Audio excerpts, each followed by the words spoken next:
আমি কোনো গুনাহ করলাম, তারপর তওবা করলাম, কিন্তু গুনাহ ছাড়তে পারলাম না, তারপর আবার তওবা, আবার গুনাহ হয়, এখন কি করব? ভাইরা, মানুষের স্বভাব হলো, মানুষ একটা অপরাধ করার পর যখন লজ্জা হয়, নিজেকে নিজে ভৎসনা করে, আমি কি করলাম, কাজটা তো আমি অন্যায় করে ফেলেছি, ভুল হয়েছে, আমি তো গুনাহ করে ফেলেছি। ঈমান থাকলে তার ভিতরে অপরাধ বোধের অদৃশ্য দাহনে তাকে জ্বালাতে থাকে, আত্মসমালোচনা হয়। এটা যখন হয় তখন তার কাজ হলো তওবা করে ফিরে আসা।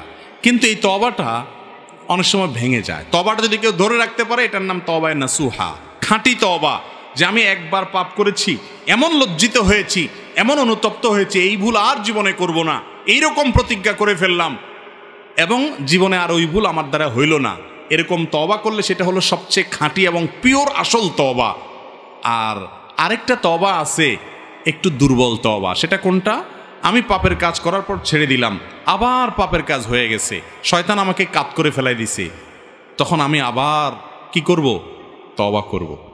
আমাদের অনেক ভাইরা আছেন, দ্বিতীয়বার তওবা করার সময় শয়তান এসে তাকে কানে কানে বলে যে তুই পাগল হইছস, একই অপরাধ, একই পাপ, একই গুনাহ কয়বার করে আল্লাহর কাছে মাফ চাবি, শরম হয় না তোর?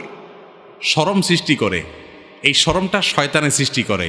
এই শরমটা ইমানের অঙ্গ না, এটা কুফুরির অঙ্গ। সব শরম, সব লজ্জা ইমানের অঙ্গ না। যেই শরমে আপনাকে ভালো কাজ থেকে বাধা দেয়, সেই শরম ভালো না খারাপ?